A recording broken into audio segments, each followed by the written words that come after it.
Watch your step, Majesty. I'm not looking forward to all the ceremony today.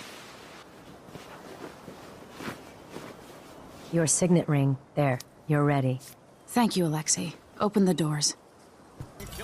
The sequel to 2012's fantastic stealth action game Dishonored starts its story approximately 15 years after the first game ended and doesn't waste any time throwing the player into the action. At the very beginning, the player is asked to make a choice. Play as Empress of the Isles, Emily Kaldwin, or her father, Royal Protector, and protagonist of the first game, Corvo Attano. The choice is one the player is stuck with, and it's a meaningful one, since the character chosen will have vastly different powers available to them during gameplay. The plot of Dishonored 2 revolves around the witch known in the previous game as Delilah Copperspoon coming to the city of Dunwall to overthrow the Empress, which then forces the player to the beautiful Mediterranean city of Karnaca. Just like in the first game, the gameplay is heavily based on choice.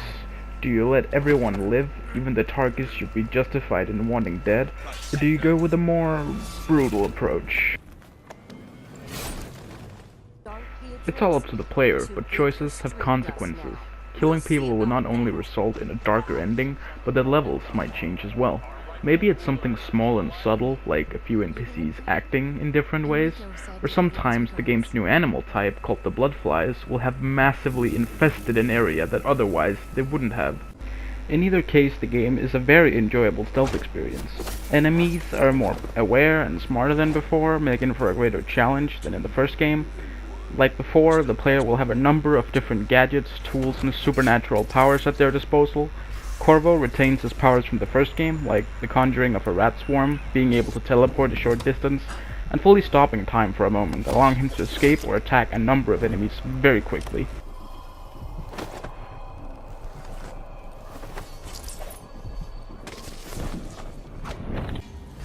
Emily has her own set of very unique powers, ranging from creating a sort of void that completely blinds enemies, making them easy to either sneak past or attack, to a sort of tether that can both be used for traversal, but also pull enemies and objects towards her.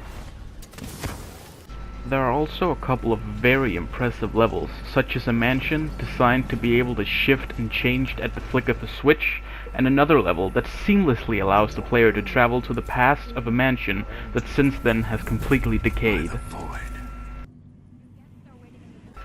The game isn't without its faults. While the first game didn't exactly have an amazing story, it was definitely good enough to be interesting. Sadly, the sequel story is on the verge of being straight up bad at times. It's also worth noting that there in between missions is a small hub world that you're forced to run around in every single time you complete a mission. Furthermore, after certain missions, the player is forced into an unskippable section with 2 to 3 minutes of nothing but exposition. At first they're fine, but after multiple playthroughs they will get very tiresome. I also find it a bit worrying that they went with more detailed graphics as opposed to the previous looking sort of like an oil painting in motion. It still looks very good though, but it definitely won't hold up graphically as long as the first game did. In conclusion, Dishonored 2 is an incredible experience despite its few shortcomings, and it's a worthy sequel to one of the best games of the previous generation. It combines some satisfying mechanics and a beautiful setting to make an incredible game out of it. It even has some very distracting and addicting typewriting mechanics. Thanks for watching.